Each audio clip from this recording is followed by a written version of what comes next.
disguise, because it is through these webinars that we can really meet you and talk to you without actually traveling. And it's wonderful to have people who are from all walks of life presenting themselves in this kind of an activity. And it clearly tells us that there's some serious thinking and work going on in various pockets of India. And therefore, it is my pleasure to welcome you all to today's webinar, which is sharing best practices in gifted education, curriculum for gifted in schools. So this is going to be a 1-hour session. We'll try to wrap it up by 1 hour. And during this webinar, we have 3 distinguished speakers, Ms. Veena Kulkarni, Mr. Milind, Naik, and Dr. Yukti Sharma. I will introduce them one by one. I will first introduce the first speaker, and then after she has completed her 10-minute presentation, we will move on to the next speaker. And during this webinar, during the time that these people are speaking, I would request you all to just keep typing your questions so that I can have a look at them at the chat box, and then we will take them up once all 3 complete their presentation. Is that all right with the speakers? Sure. Yes, yes, no problem. Yukti, all right?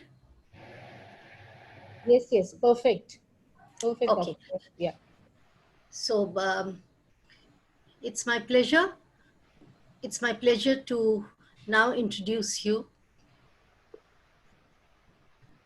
to Ms. Veena Kulkarni. She's the head of curriculum at the Kaveri Gifted Education and Research Center, Pune.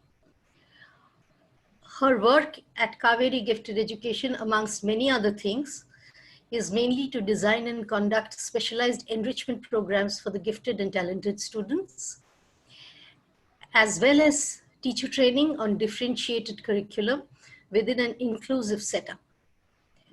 Her key areas of work also include reflective thinking, blended learning, and differentiated instructions.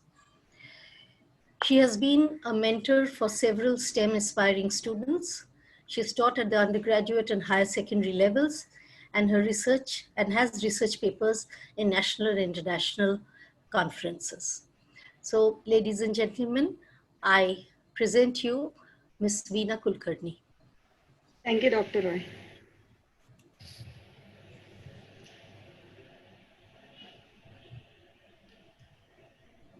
We'll just take a minute to share the screen.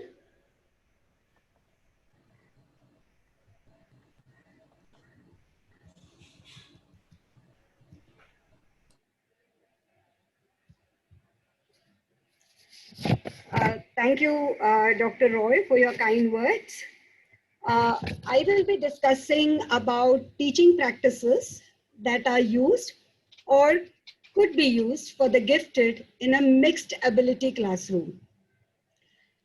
I've tried to intertwine classroom and research insights into my presentation.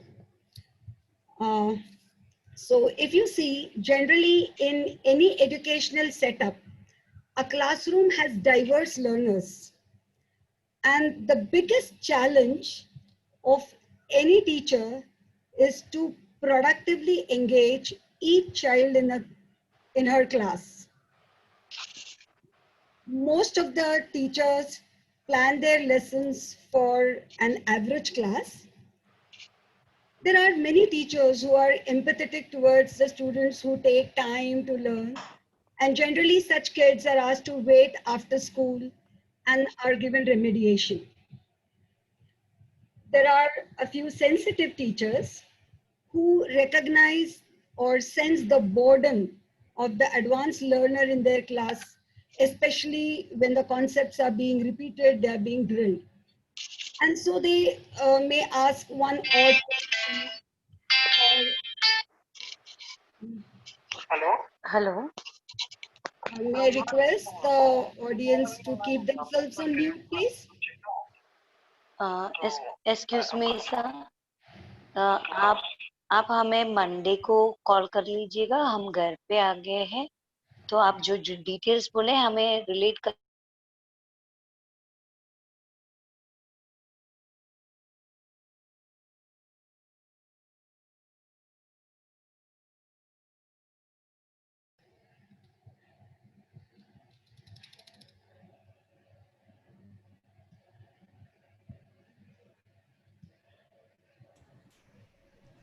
Can everybody?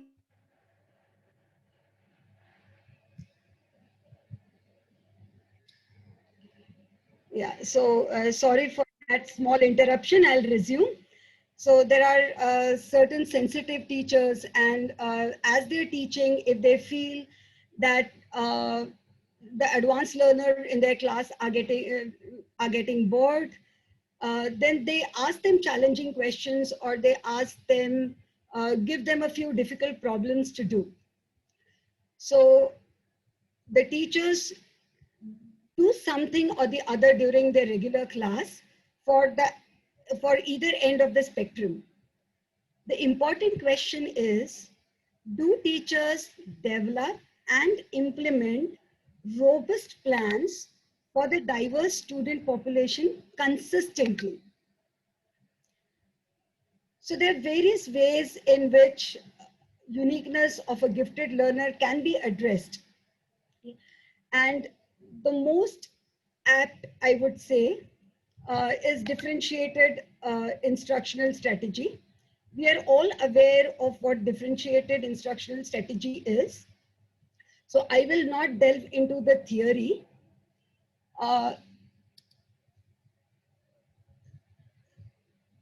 I would say that differentiated instructional strategy is one particular strategy which allows the teacher the flexibility to match the content, the process, as well as the product to the student's need. Okay?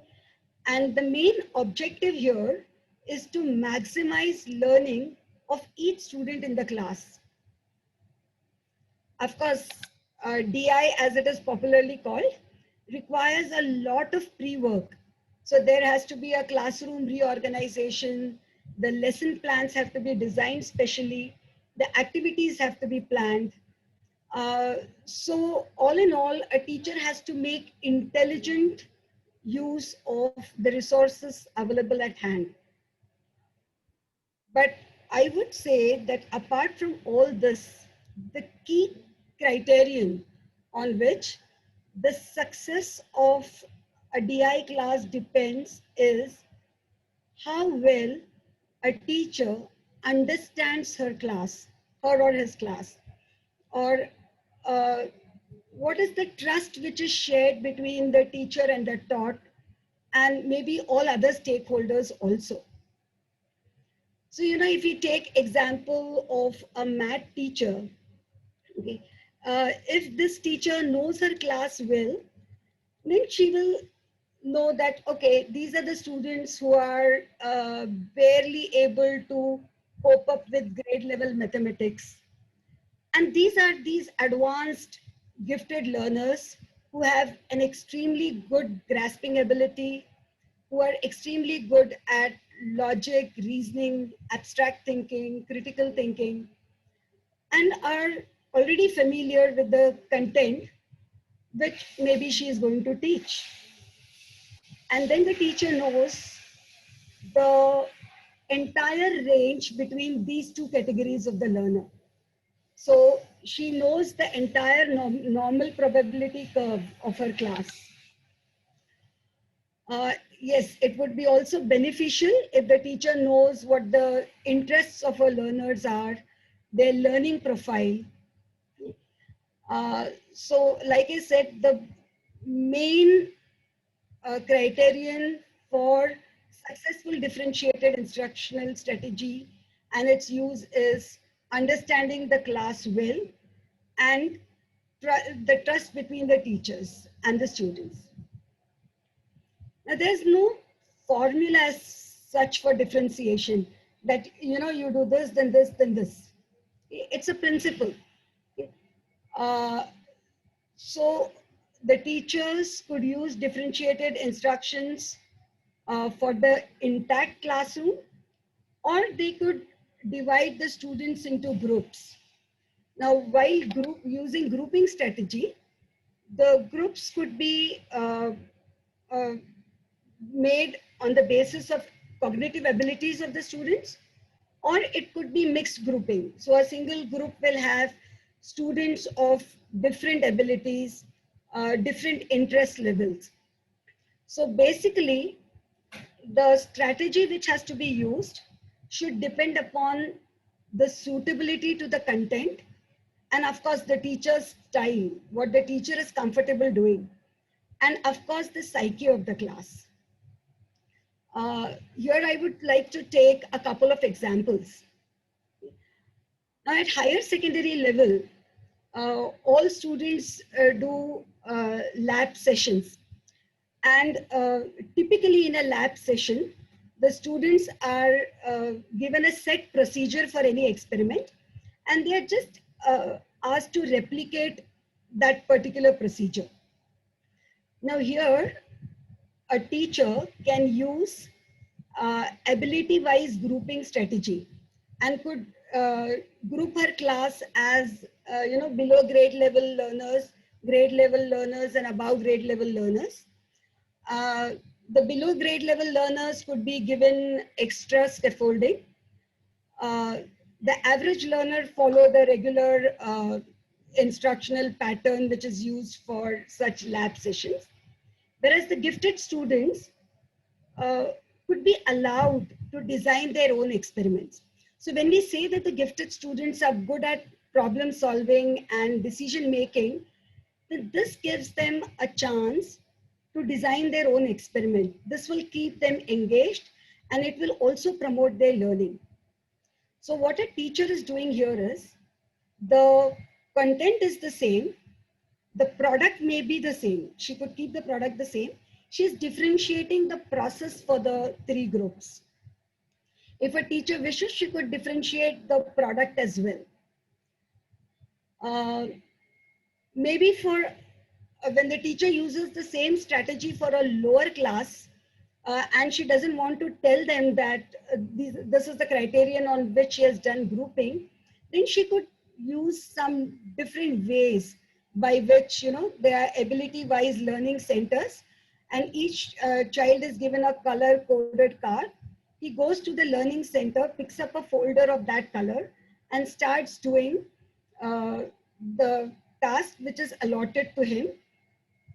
Of course, the teacher knows that she has allotted the task according to the ability of the student. So in both these examples, the teacher uses ability-wise grouping. If a teacher has to use a mixed ability group, I would say that group discussion in a mixed ability group would be a disaster for the gifted student. Because in group discussion, if one of the student in the group is gifted and is an advanced learner, he will either dominate the entire group or because he's bored, he thinks that the process is slow, he may just remain silent without contributing at all. Either ways, the learning is stopped for the group in general. So for a mixed ability group, a teacher could use suitable cooperative learning strategies like write around, jigsaw, circle the sage. So here, the teacher can also differentiate content, product, process. Not process, content and product can be easily differentiated. Of course, in Circle the Sage, she could also differentiate the process for the kids. And similarly, the teacher could have different learning centers in her classroom. based on increasing complexity level. So it's called as orbital learning method, where the moment a person finishes one task, he goes on to the next learning center. So there are different grouping strategies. Similarly, a teacher can use the intact class if she doesn't have the privilege to use the grouping strategies, or if it is suitable for the class. Here, the teacher could plan the entire lesson based on Bloom's continuum. I would suggest that when the teacher teaches for the entire intact class, when she is teaching the basics, if possible, if your school administration allows it, you should allow the gifted students or the students who already know the content which is going to be taught to leave the classroom and visit the library, where they could do advanced referencing on the same topic, or they should be allowed to visit labs where they could do actual experimentation. So, their learning is not stopped. They also feel intellectually stimulated when they are doing some task according to their ability. And then when the teacher is tackling the higher order levels, like analyze, evaluate, and create, uh, she has to take care that she poses more and more of open-ended questions for the benefit of the gifted students. And then the students could get a choice that, you do these 4 questions, or you do this open-ended question, or maybe a combination of both. Again, as an example, say if a teacher is teaching water pollution, normally the class starts with the causes and effects of water pollution. Now, if a child already knows all that, then he could be allowed, he could say that you can take up a project on water pollution. So today you go to the library to do some advanced referencing. Okay, and even when the teacher is asking, what are the common pollutants? Then we have this whole list of pollutants which are given by the students. And then everyone says that, all these are pollutants, so I will stop using this, I will stop using that. Saying this is simple. You can just pose a question that, okay, you will, let us say, stop using a floor cleaner, a chemical floor cleaner, because it is chemical and poisonous, toxic for the animals in water bodies, where ultimately it will be discharged. Then find an alternative. You can't just say that stop using this. What is the alternative? And then you can increase the complexity level, where some students can, go to the level of actually formulating a product which is safe for the environment. Apart from these in-classroom strategies, other strategies for the gifted are, of course, pull-out strategies. That is, you either have beyond the classroom enrichment and acceleration programs. So a school can offer different discipline-wise clubs. So the children can have science club, linguistic clubs, math clubs, or even music clubs, performing arts kind of thing. And then you give a choice to the students. Here, the grouping can be done on the basis of ability and not on the basis of the standard or the class which the child is studying in. So a gifted child of, let us say, 6th grade can be clubbed with a group which has other students of 10th grade if the teacher feels that this person is ready. The next strategy could be project-based learning, which NPE talks a lot about project-based learning. Project-based learning is where a student does project as an enhanced or supplementary activity for some concepts from the syllabus. Here too, grouping could be done ability-wise. And the advanced learners can be offered sophisticated experiments in college labs, could be asked to do surveys, model building. But I would like to stress on project-centric learning. This is a slightly different concept. Uh, in project-centric learning, a student identifies a real-world problem, an authentic task, and then the student not only proposes a solution, but actually works on its implementation. Okay, and this project is this problem which the student identifies may not be related to the syllabus. It is a societal problem which is identified. And as we know, again, that the gifted students not only have the capacity to solve high level scientific problem, but also social problems. And they simply love doing it. So, this is their chance. And especially when we say that we want the gifted to make use of their intellect for themselves as well as for the society, then this is a golden chance which we offered them. And the problem could be local, it could be global. So the teacher should refrain from saying, oh, this is a global problem. Stalwarts in that field have not been able to do anything in that. How come you will be able to solve it? If the child have faith, only if we have faith in the child, can the child have faith in himself or herself. So if we want the gifted students to be leaders, thought leaders, then we need to give them such opportunities. So again, I would supplement this with an example. This is, this girl was in 10th grade when she did some project on hemoglobin content uh, in her school as an enhanced activity, and somehow she realized that even children below 10 years of age are anemic, and anemia is so prevalent, not necessarily the underprivileged, but even people from privileged families also suffer from anemia, and especially women. So when she entered the class 11, she identified that problem statement and proposed a solution.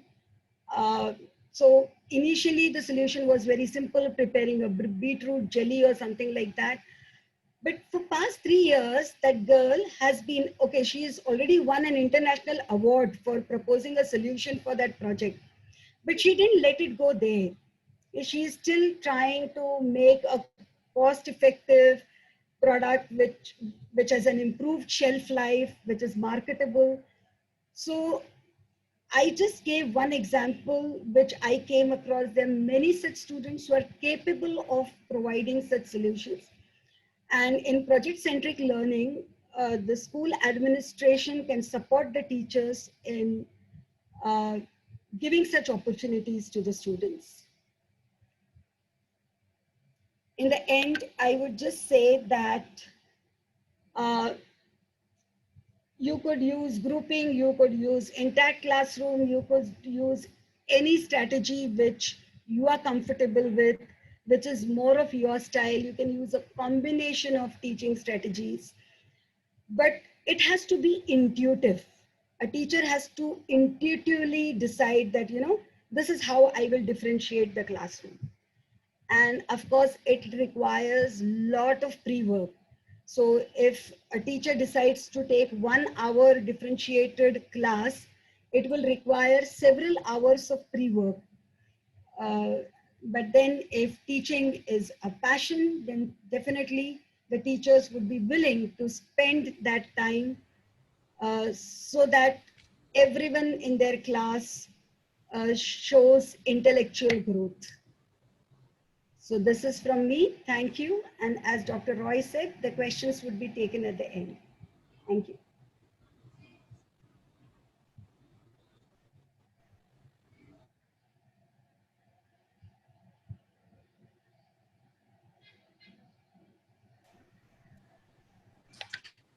Thank you very much.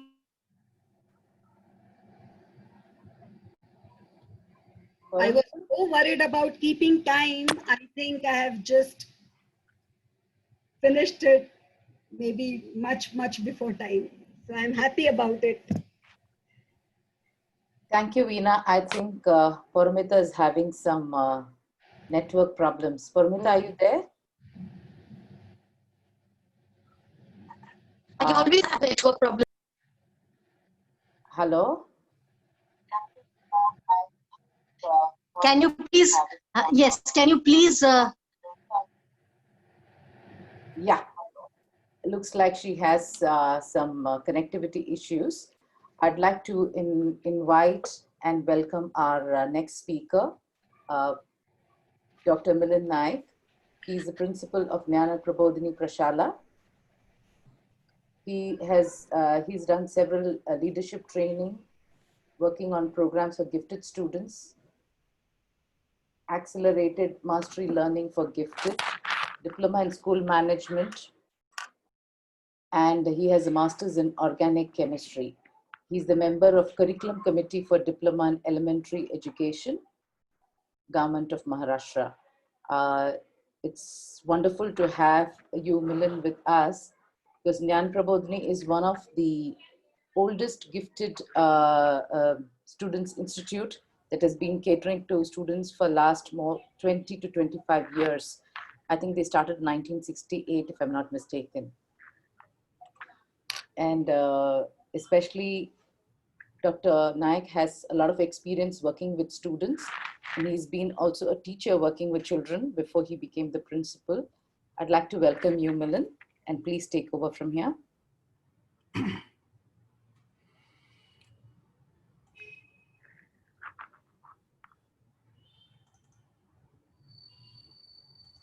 Can you see my slide? Yes, Milind, we can see. Yeah, thank you. So I thank all organizers for giving me this opportunity to share my experiences in a segregated school. I pardon for taking a little bit more freedom to change the title of my presentation. I changed title from teaching strategies or education in a homogeneous classroom to gifted education in a segregated school. This is because I felt that mere changing the delivery strategies are not enough to enhance the potential of the gifted children to its fullest. And so what I felt is a total program, a holistic program is required for the holistic development of the gifted children. So I changed that particular topic. As it was said in the introduction, the Jnana Prabodhini Institute started in 1962 with a purpose motivating intelligence for social change. So it was started for developing human resource for nation building. And while carrying out that process, Jnana Prabodhini's founder director, he was a psychologist, Dr. V.V. Pense, thought that why not to start with intellectually gifted students? Because the problems in this society are very complex. Not only social problems, but scientific problems are also complex problems, and they are not easy to solve. And if you want to come with a solution, you need students with a gift, with a potential, intellectual potential. If you want to change the society, it's not so easy task. You need gifted students. And also, we need principle-centered leaders, not only the leaders but with a set of good values among them. And so he started with gifted as a sample, intellectually gifted students as a sample. Now, all of us will agree with this statement that everybody can master in the content if the content is delivered in right manner. That means right content to right student at the right place, right pace, and at the right time. And so this principle must be utilized for all the children, right? Right from the challenged children to the intellectually gifted children. And so let's have a rapid look at the characteristics of the gifted students. Uh, Cognitive characteristics, we know that they are highly reflective, they ask provocative questions in the classroom, they can create patterns among the data given to them, they have good spatial ability, strong memory. So their processor, their uh, processor is quite good and fast. The second part of the characteristics is social emotional characteristics. We know that they are having highly emotional status, high intensity. They oscillate from positive to negative, from other side to the same side. And there are lots of oscillations they come across. However, they have unusual ability to empathize with the feelings of the other students or adults even, and they have strong sense of justice and fairness, they have strong sense of humor, and they many times show perfectionist tendencies. Now, keeping these characteristics in our mind, let's proceed to the learning characteristics of the gifted. And that's why, because of all these characteristics, uh, gifted children need a fast rate of learning. They dislike slow pace of learning. If you go with the normal speed, they get bored, and most of the times they leave the attention, and they get outside the classroom. Gifted students often prefer companionship of the older students. Normally, this is unusual, right? Normally, students like to get mixed up with the peers of the same age. But gifted students like to have friends who are older than them because they like to learn from those mature students. They have hunger to learn from them. However, they have only one or two close friends. This is because they want to share whatever they want very easily. Then they like to prefer independent work, and many times they show high ability in many fields, not only in a single facet of intelligence, but many facets of intelligence.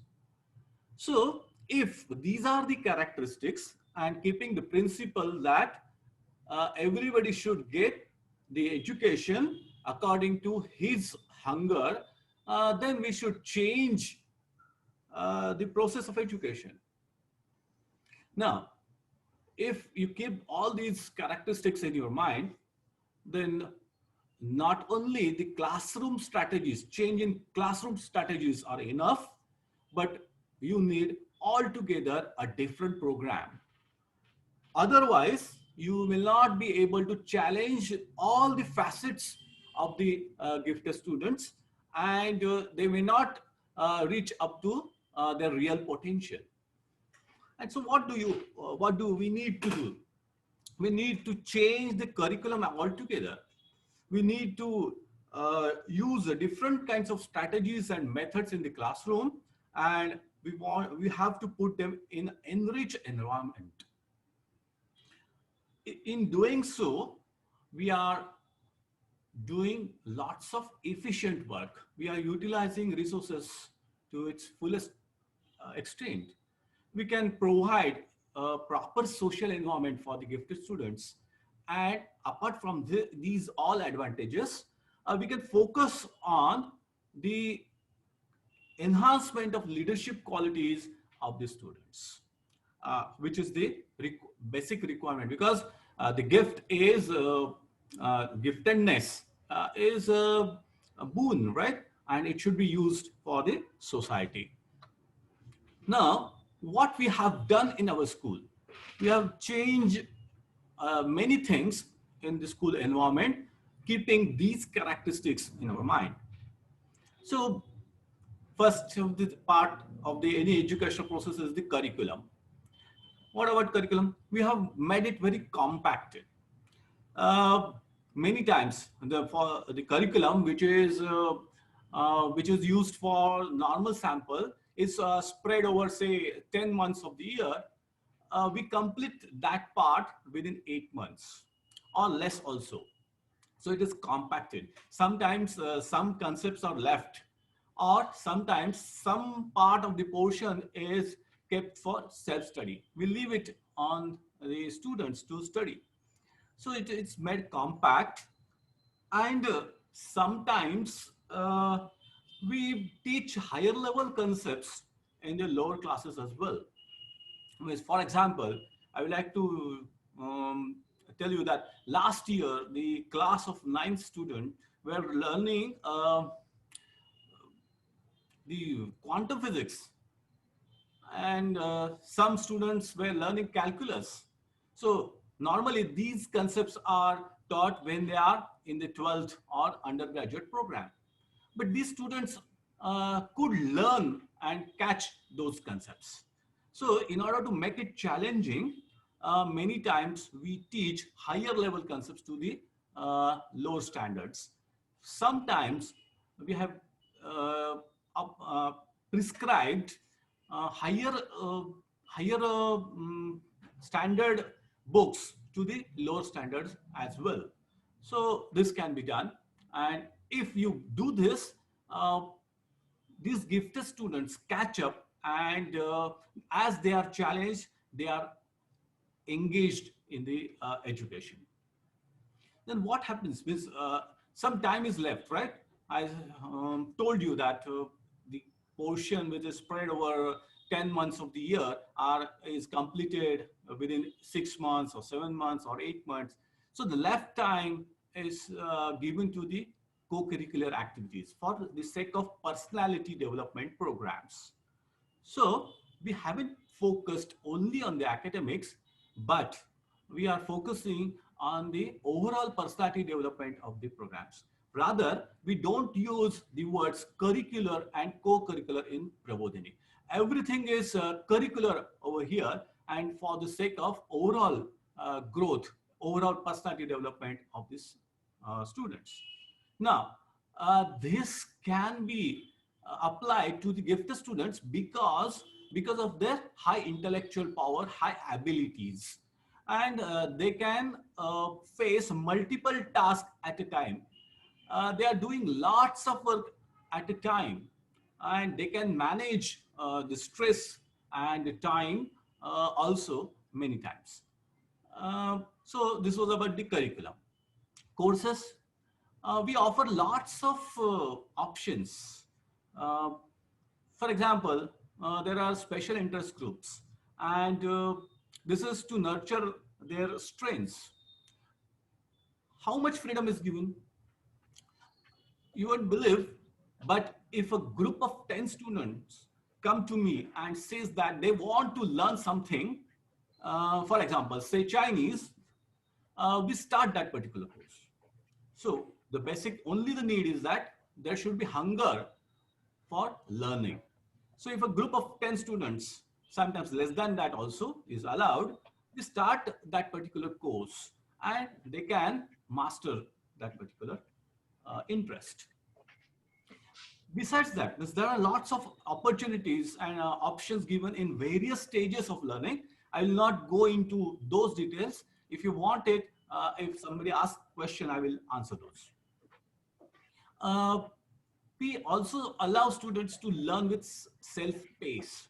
For example, to allow this, we have done one experiment to which we call it as accelerated come mastery learning. I will spend a minute over this experiment because I feel that this is very important for the gifted children. We have discarded the concept of standard for teaching of maths and English for the students of 5th and 8th grade.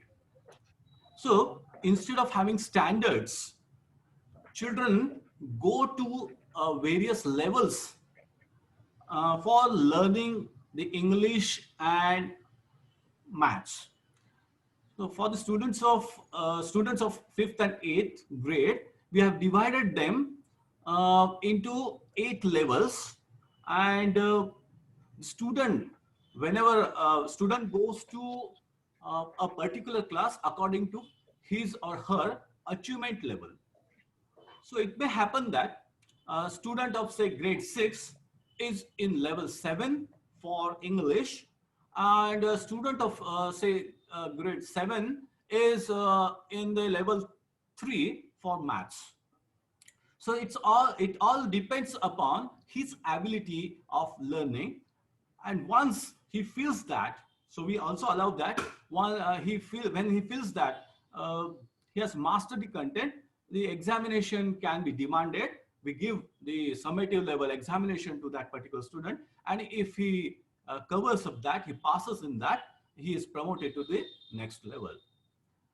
So I have found that there are students who save 1.5 years in mastering the 8th standard content.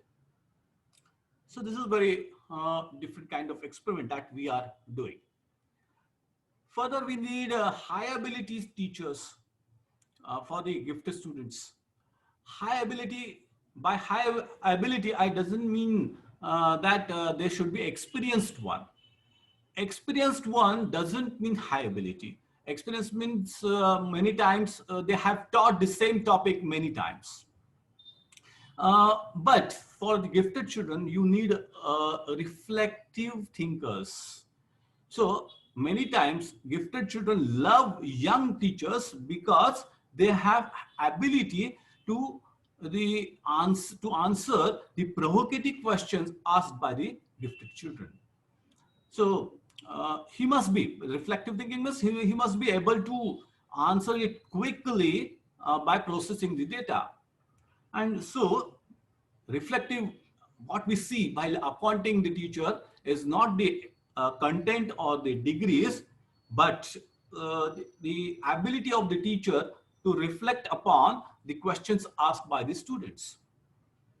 Further, we give diversified experiences to the students. And so to give those, we ask field workers to interact with the students, just like the volunteers who are working in the rural area on say a self-help group. So they come to know the ground reality of the problems.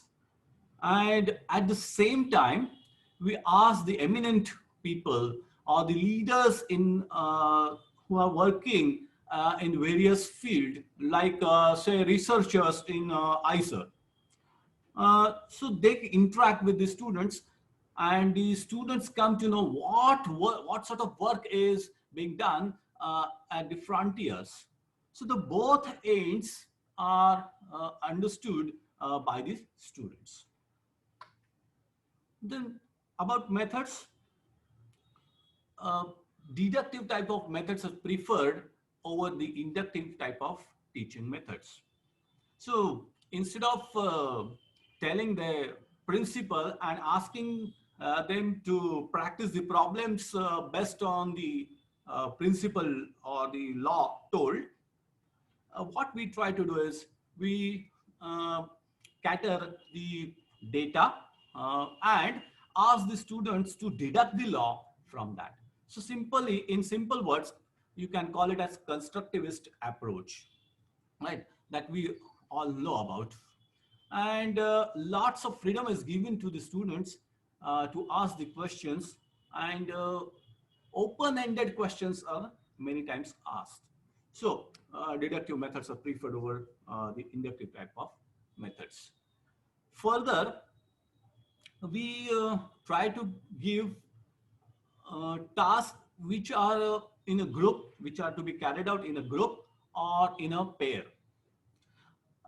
This is because research has found out that especially these gifted students learn a much from their peers. It is, I mean, in equal amount, means just like when the teacher teaches to the student, the same quantitatively and qualitatively, students learn from their peers. So we felt that it is also equally important, and so many times the activities are given, open-ended activities are given in pair or group. So students teach each other. Lots of activity-based learning is given, and of course the projects. So open-ended, real-life problems are chosen by the students on themselves, and they work on that. And there is a hierarchy, means hierarchy of projects which are given to the students, right from the 5th standard to the 10th standard. Students, when they are in the 5th, they do collection of object type of project. When they come to the 6th, they do collection of information type of project. When they come to the 7th, they do model making and prototype designing type of project. When they come to the 8th, they do the project in creative writing. When they come to the 9th, they do the project based on method of science. And when they come to the 10th, they do the projects in futurology. Now, if you go into details, you'll find that higher and higher order thinking skills are required to complete the project in the gradually higher level standards. So this gives them opportunity to deal with the real life problems and reality. So that's how we manage the project methodology in our student school. Of course, resources should be also of higher standard and higher level. So we have enriched resources over here in the school. We have a library with about 40,000 books of all sorts of subjects, and a laboratory where you can do the experiments for first or second year of graduation. So well-equipped laboratories are also there, separate for physics, chemistry, biology. There is a makerspace. Having such facilities is not a very big thing, right? But we give open access to the library and laboratory. If they have a plan what to do in the laboratory about their experiments, then we allow them to work in the laboratory. So they have almost free access to the laboratories and library. And of course, they have freedom to skip the classes as well. So if somebody comes to me and says that there is a mathematics Olympiad exam in the next month and I want to focus on that, we give freedom to the student that to skip all the classes for a month and focus on the Olympiad classes. And normally we have confidence that he completes the syllabus after by the self-study, right? So this is about what the changes that we have done in the school. Looking at the time limits, I will skip the rest of the slides and stop my presentation. And if you want to ask any questions, I will definitely address the other issues in this later on. So thank you all. Thank you.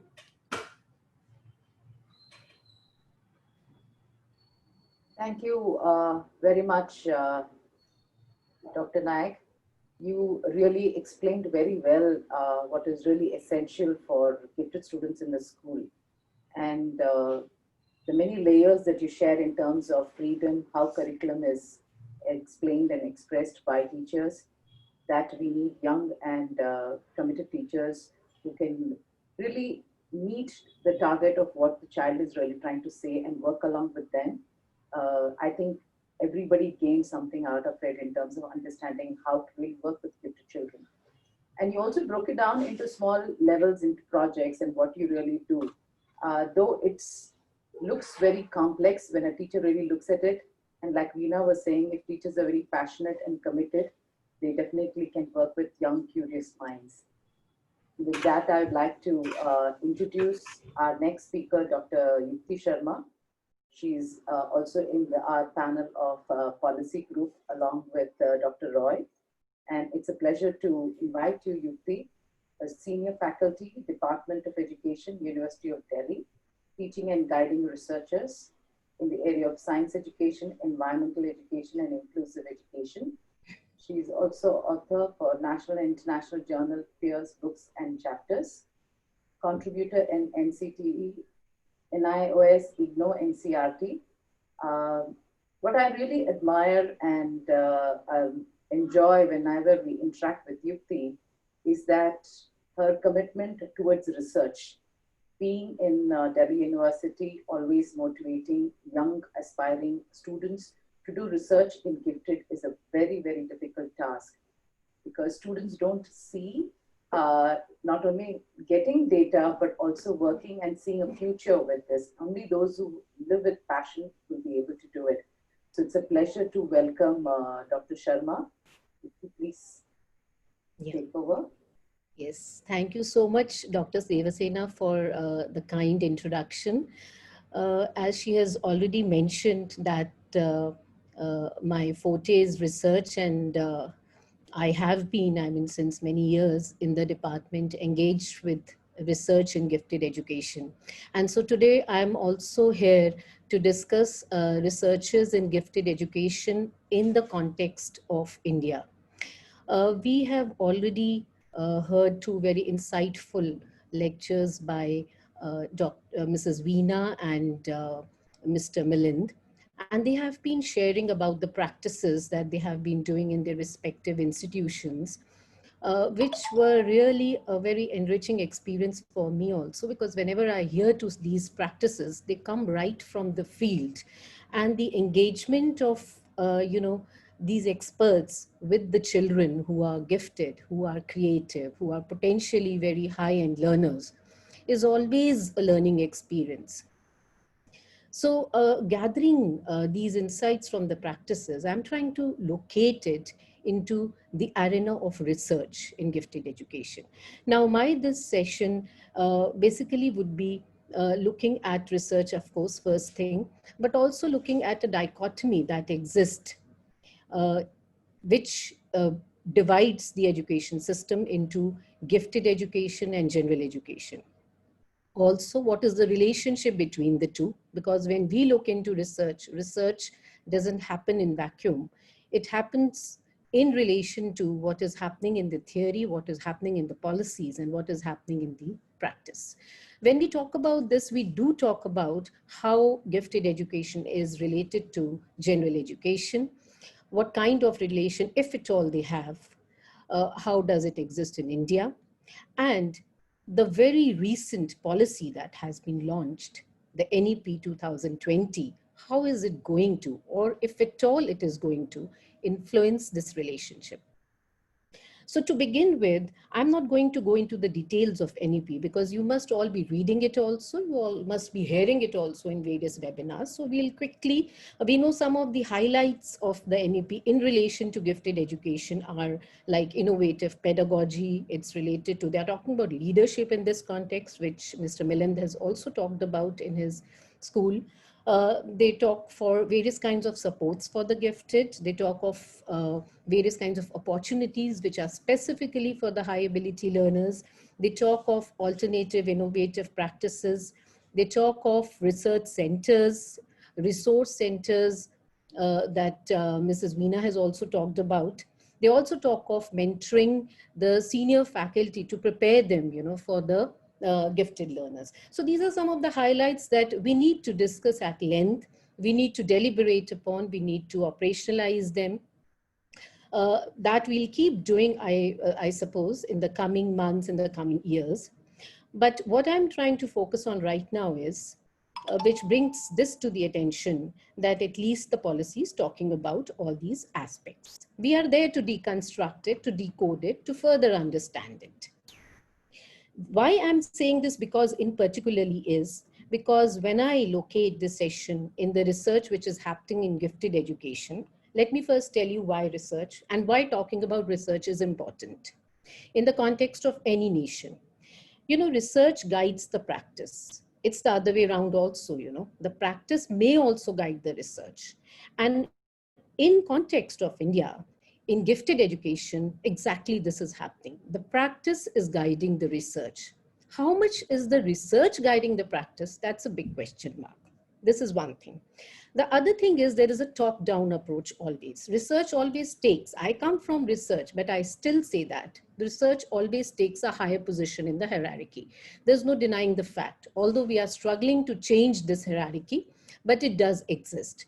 And therefore what comes in research goes right away into the policy and goes right away into the theory. But what's happening in the practice takes a lot of time to figure out itself in the policy. And that's how, you know, lots of practices are going on. Two examples, two discourses we have already heard from Mrs. Veena and Mr. Milind.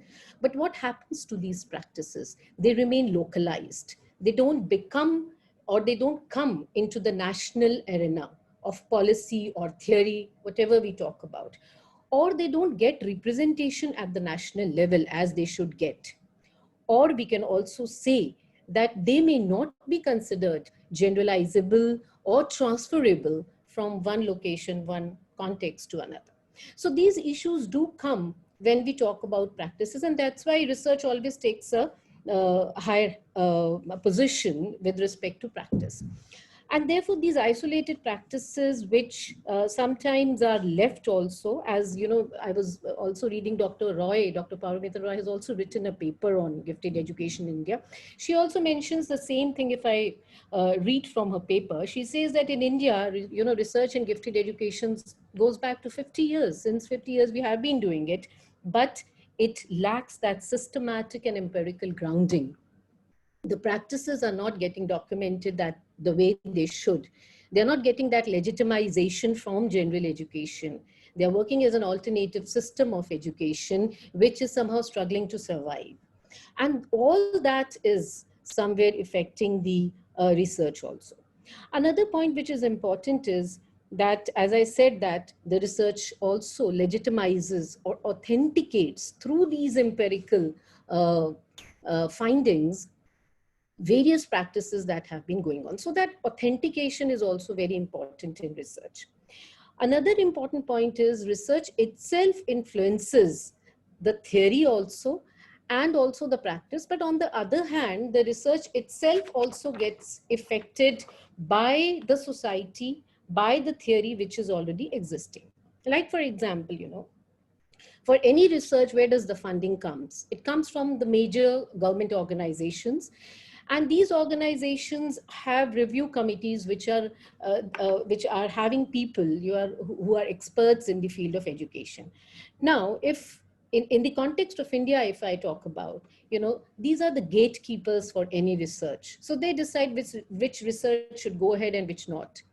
So if you go for a research which is based or located in gifted education, you will see the kind of apprehension that comes from people who are from general education. And there are certain questions raised in the context of India with respect to the disadvantaged backgrounds of students, with respect to the diversity. And therefore, gifted researchers generally are struggling to get that kind of approval from the so-called gatekeepers who are reviewing the researchers. So research also gets controlled. So even if there is an initiative from a group of researchers who are working in gifted, they may not get that kind of approval. And that's how research in any nation is very, very important.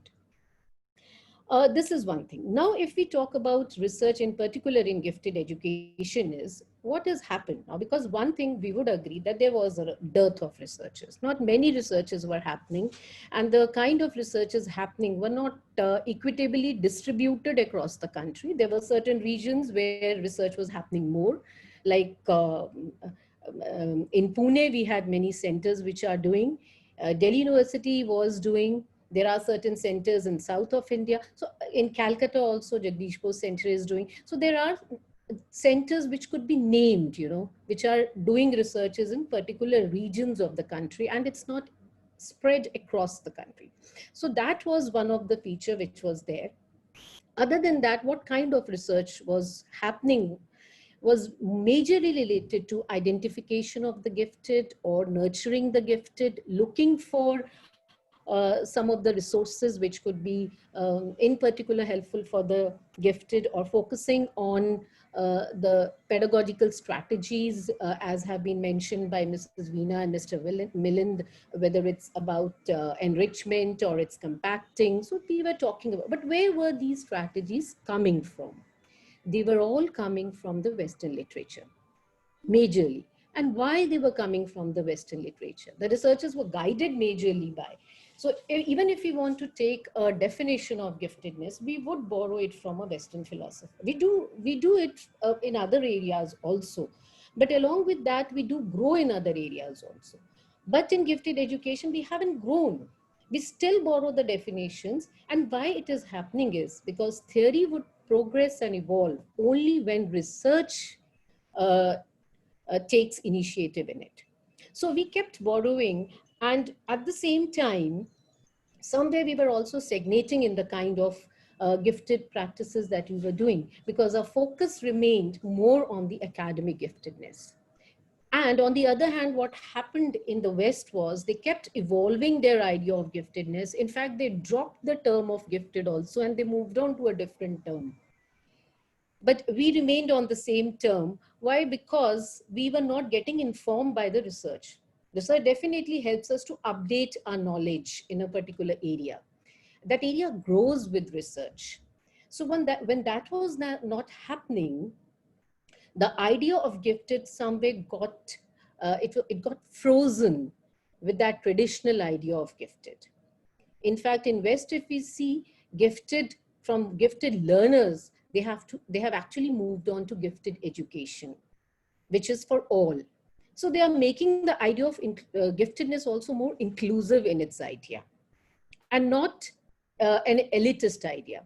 So this was all the more important in the in the case of India, because the people from general education, they questioned the idea, because the paradigm shifts were taking place in the area of general education, but that ways it was not happening in gifted education. Those paradigm shifts were required in gifted education also. Considering this, some of the issues that I would like to focus on in general education was, number one was aim of general education. Now, general education always took the aim as overall development of all children and not transmission of knowledge. We all know this definition. We all are aware of this idea. But when we talk of all children, here where gifted education gets in conflict with general education. Because if we say we are identifying few, what about the others? So we are all aware of the issues of labeling and all that comes. And because of which, you know, it again, gifted education takes a backseat. The second issue which general education delves is relevance of education, the curriculum and the courses. How relevant it is for the learner, whether it is related to the learner's interest also. So that has been a big question mark on which, gifted education could have informed general education, because gifted education works for the learner, not for the course or the curriculum. So the curriculum is made around the learner. So it's already child-centric, which general education has been struggling since many years. But that relationship, that exchange between the education systems was not there. The third is education in the contemporary context, 21st century. Now, again, the general education, it has to respond to what is happening, what changes are taking place in the society. And that requires that the education system should understand what are the issues in the 21st century. Like, for example, one of the information is bombarding with information. There's explosion of resources which are around a learner. And that requires a learner to become independent learner, to take decisions on its own, to become an independent scholar. All this again is happening in gifted education, but not the way in the same way it's happening in general education. Then apart from that, the role of technology. The role of technology is another important aspect that education system has been delving with, that how technology can be effectively used without making technology as the form of education. But it should only supplement the form of education. Therefore, the idea of blended learning has been, coming in all the time. And apart from that, the basic idea of giftedness, which considering the diversity in the country, was not being acceptable, as I have been talking about. So now if we look at these issues, the NEP's responses to these issues are, number one is NEP, the recent policy that has come, talks of overall development of the individual. So it has been focusing on the potential abilities, and it is focusing on an array of abilities, not only about academic ability. It talks about the socio-emotional, moral development of the child. So somewhere it brings in the idea of ideas which have been struggling in gifted education, struggling to come in from gifted education to general education, to bring an interface between the two. Apart from that, if you look at the relevance of education, NEP is talking about that education has to be meant relevant to the child. What the child is going to gain from that education, whether how relevant it is for the kind of job the child is going to do when the child grows up. And the education should not only remain traditionally grounded in the already existing ideas. So that also is a major shift which gifted education has already taken place in its ideas. Apart from that, if we talk about the international ideas of gifted education, they are very much aligned with what NEP is talking about. NEP is talking about these multiple facets in the child's personality. And same has taken place in gifted education in international context also. They are talking about multiple intelligence theory. They are talking about Gardner's theory. They are talking about postmodernism. We can't have a single definition of giftedness in a diverse country like India. And that's what NEP is also talking about, that we can't have a single definition. We are not looking for a definition for gifted, but we are talking only in terms of potential abilities in whichever children we see. And we see, if we see other chapters of NEP, they do talk about children coming from diverse backgrounds. Apart from this, if we talk of the concepts which have been talked about in relation to technology, it is also not in vacuum. They are trying to make technology as a resource for the high ability learners so that they become independent learners. It is not looked at as a pedagogical tool which is to be used by the teacher. Technology is not for the teachers, it's for the students. How the students can use it for their own needs, for their own academic, cognitive, or emotional or moral needs. So the whole idea of technology as a tool for the teachers has to be shifted towards a resource for the learners. So considering all this, I would like to definitely say this, that NEP may bring in, if implemented in certain ways, which we have to still think about, may bring in an interface between gifted education and general education, which has been lacking specifically in India for many years. And it is much required because isolated practices, localized practices happening in smaller niches may not influence the larger context of education, which is driven by general education. So if we analogously see, today inclusive education has almost replaced general education. We don't use the term inclusive school, general school now. We have moved on to the word inclusive school. We are gearing up to make all general schools have inclusive schools. We also have to think about, do these inclusive schools would have space for gifted children, and what kind of spaces they would have? Because there the focus is completely, may not be completely on children who are from some kind of a disadvantaged backgrounds. So general education is shifts.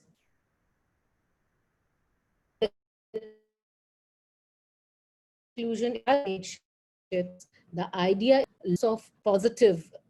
lots of positive ideas in this respect, but I'm still looking forward for these ideas to unfold and show the way they are getting implemented.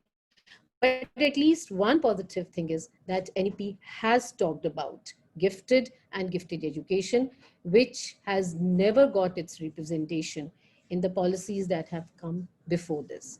So with this hope, I would stop here, end here.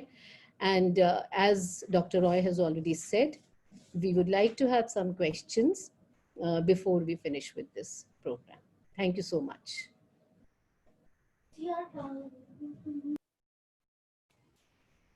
Thank you, Yukti. That was absolutely excellent. Can you hear me? Yes, Dr. Roy. Yes. Yes, Thank yes. you. Thank you. So we will now take questions. There are some questions that are already in the chat box, but if there is somebody who would like to ask a direct question to Mrs. Kulkarni, who gave the first talk.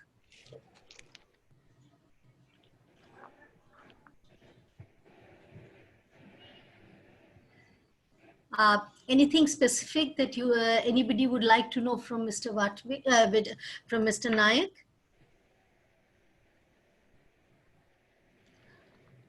All right. There is one question here for Mr. Milind from Nirmala Thakur. Do you feel that compulsory asset examination, Olympiad examination, PISA examination, along with school managed testing help gifted children or increase frustration in the normal creative other children? I think that depends upon the student. See, the giftedness doesn't mean only the academic giftedness, right? Giftedness related with the bookish knowledge, right? Or the information. Gifted, as Dr. Sharma said, definition of giftedness covers all the facets of the giftedness.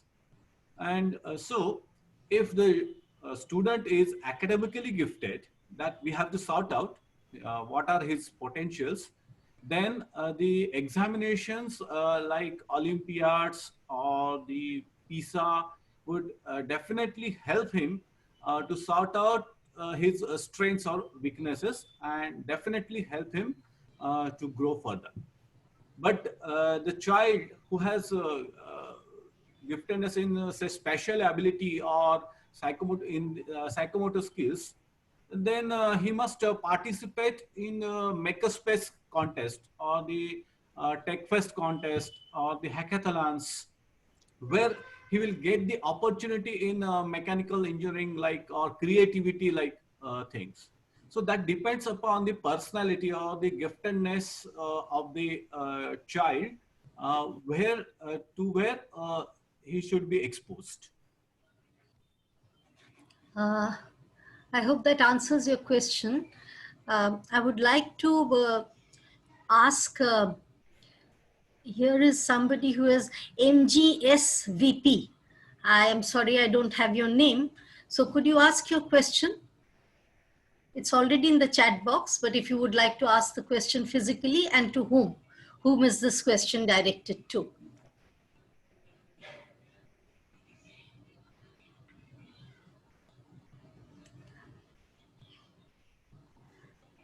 Sorry, I got to unmute myself before asking and I lost the screen. Okay. All right. Yeah. So the question is asked to Dr. Sharma in general, but May we know your name, please? My name is M.G. Subramanian. I work for Agastya International Foundation. Yes, yes. Okay. Mr. So the question is that, we talk about there having to be a separate Indian research foundations for the gifted children education. In general, the point I would take it, but is there anything to believe that that in terms of learning behaviors that have been observed elsewhere among gifted children, would that be any different in India? I understand the institutions, the cultural milieu in which the institutions have to be bred, the processes and products that need to be available for these gifted children. That could be very different in India, and therefore that level of differentiation in the differentiated instruction, child-centric learning is necessary. But can other generalizations about how a gifted child learns, the openness that is required to teach, the explorative nature, all of that, is any of that going to change? Thank you so much for your question. I mean, that's a really very good question. If I would like to say regarding some of the generic, learning behaviors if you're talking about, they would be, of course, same. I mean, not very different. That I totally agree with you. Like, for example, you do see some sparks and signs in the children. I mean, the teachers do see those sparks in the children. Like, for example, they have a long attention span in a particular subject, or they are able to read something for a very long time as compared to other children. They pick up very quickly certain subjects, But where are we looking these learning behaviors? We are looking these learning behaviors in children who are getting kind of learning opportunities which are helping us to manifest those learning behaviors. Sure. Our question is, these remain generically same, some of them, but our question is those children who are not getting the opportunities where these learning behaviors could be manifested, what about them? Because we have a huge number of student population that get drop out from the schools at early stages. There are children who are not able to attend the school regularly. So they may not come, within the observation of teacher. Maybe they are having those learning behaviors. So there is so much of, there are children who are not getting formal education also. So, and then region wise also it depends. I mean, which region of the country we are talking about and the kind of learning opportunities children are getting there, educational opportunities they are getting there. So there is so much of diversity that looking and finding for the same learning behaviors sometimes may be difficult, or I can say maybe uh, demeaning the whole process. I mean, we may not be able to identify. So therefore, instead of learning behaviors, those processes are more important where you engage with the child. If you're engaging automatically, these some generic behaviors you would be able to see, but there would be much more to talk about the child, just thinking about few parameters that I have pre-decided in my mind. They would be there, but I'm saying there would be much more than that to write about the child. So those narratives from the teachers are much more important than a rubric if I create, taking some of the learning behaviors. So in Indian context, I'm looking for those narratives in the researchers to come and to get featured, to get documented. I hope I answered your question. Yeah, you're saying that in the Indian empirical setting, we don't surface sufficient data from ground up rather than going down. Yes. Right. The quantitative challenge, however, as I put it down, is that, when I tell some of my friends that, I even ask them a question about how many children are there in every school year in India, very, very rarely people will come up with numbers like 2 crores, because that is a real number, right? Close to 2 crores, people going from 6th standard to 7th standard. So even if you say in whatever, even if you look at any kind of metric of what giftedness is, right, it would still be separating the children of high ability in one of the 8 parameters of intelligence, whether there is measure or not. That general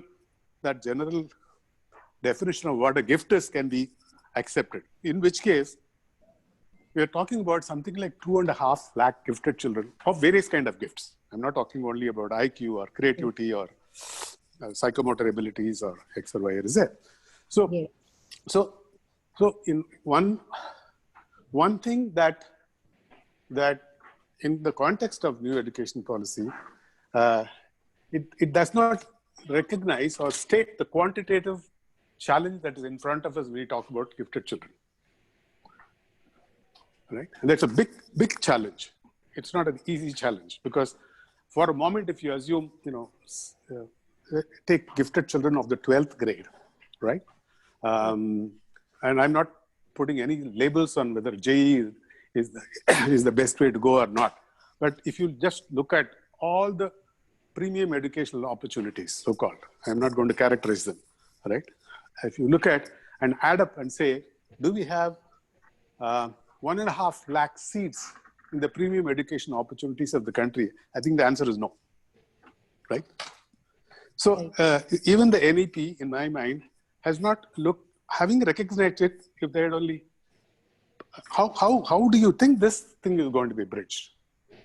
Because otherwise everything will be, otherwise every experiment on gifted education, whether it produces good scientifically validatable data or not, is going to be a boutique experiment, not a large scale experiment. So how do we jump to scale when we talk about gifted children education? See, first of all, if you are taking the example of JEE, I don't see giftedness tied up to a particular domain. I don't. No, I didn't. No. Sorry, I won't interrupt. I already said I don't want to use that word JEE. I knew it will create misconceptions. All right. So I am disowning any misconception created by that statement. I used it as an example.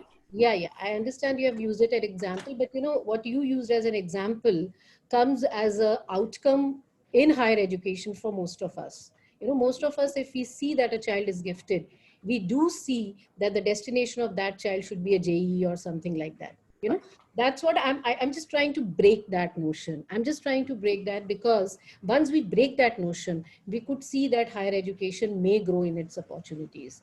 I mean, you are right in saying that NEP has not visualized gifted education at the level of higher education. NEP has given a very narrow context in itself of gifted education. It is yet to unfold also. You are very right in saying that. But if I look at it, and if I think of its implementation, I would definitely say that's important to catch them young first. So first of all, we need to definitely revamp our primary and secondary, and specifically the school education. That is where we understand that how their potentialities may unfold, how they are working towards their potentiality, rather than looking at a goal in life very early, foreclosing their goals at a very early stage that I want to become this.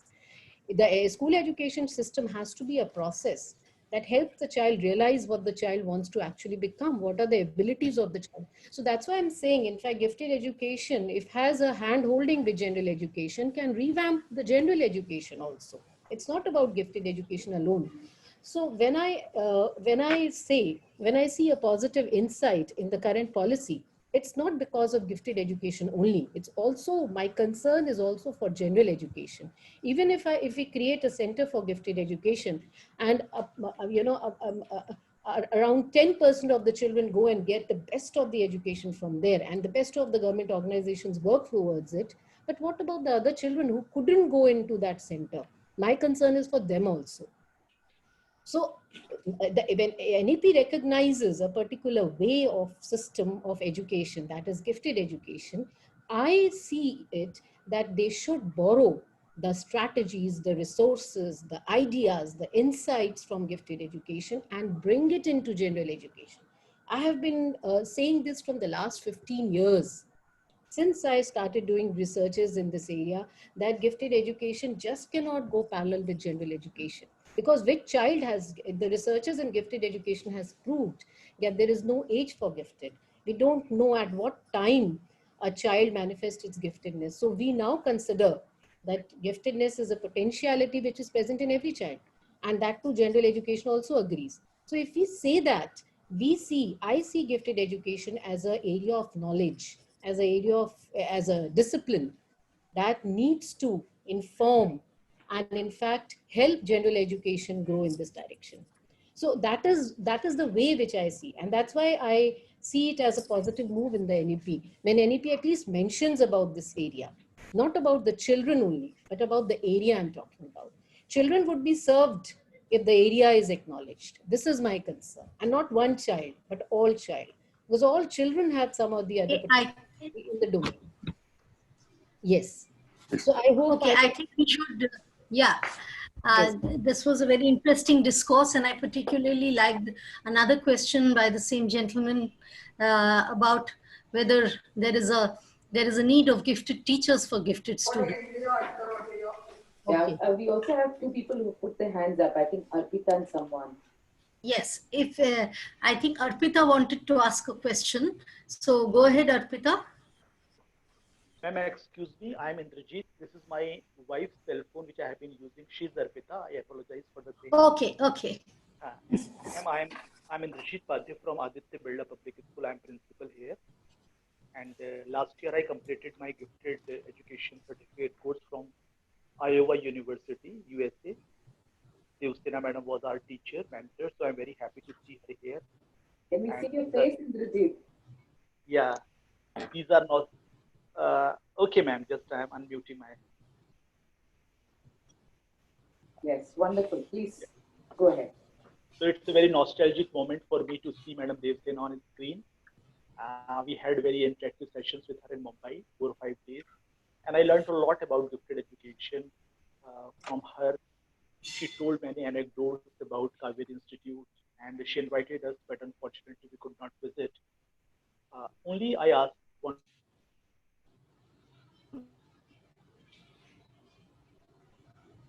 to ask a very small question that the sign of giftedness can be seen at a very early stage, or it can be 10 or 9 hours. They show the sign of giftedness. Does it happen? I just want to thank you.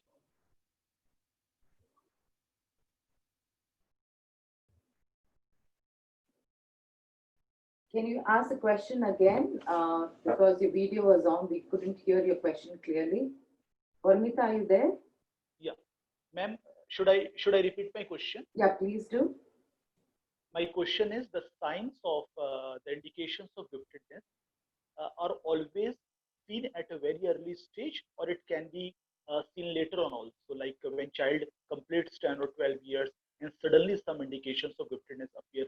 Does it happen, or it always happens that child is gifted from the childhood, very child? This is my question. I hope I am clear in my question.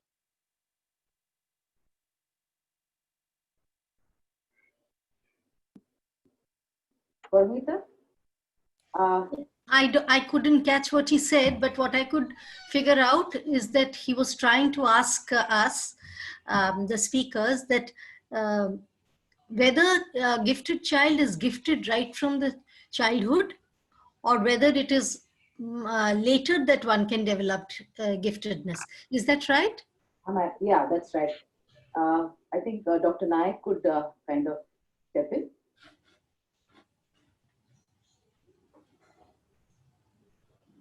I don't think there is a black and white answer to this question. But what we can say is, if they are identified, they are definitely gifted.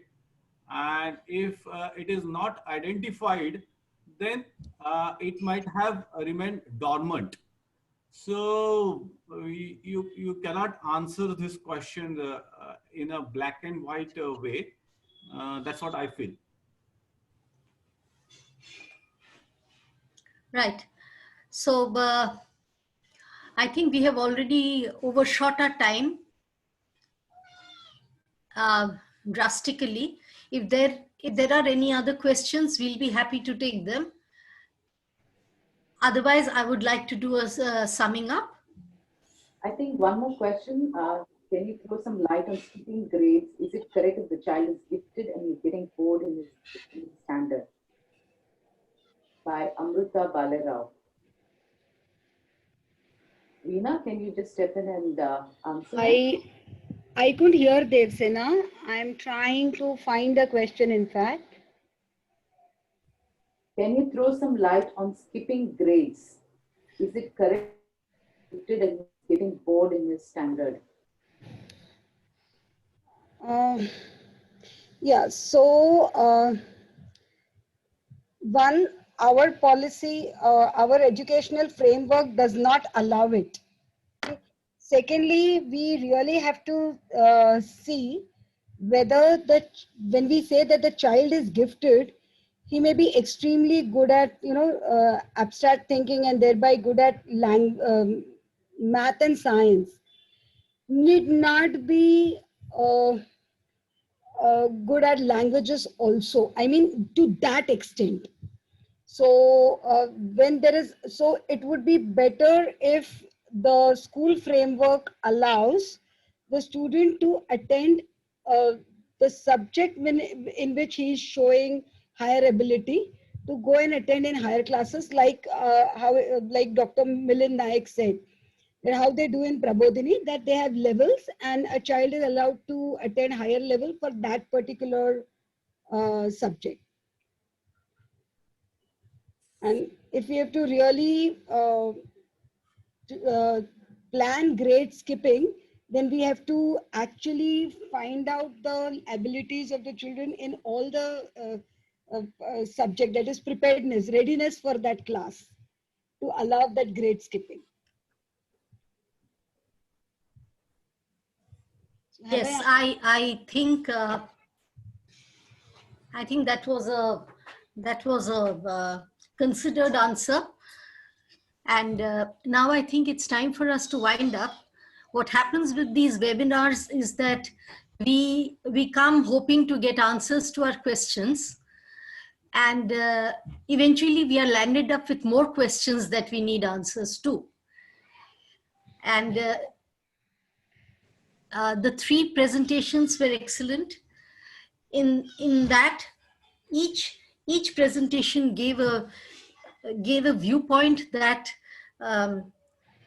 either went a little away from the other views, or there were some commonalities.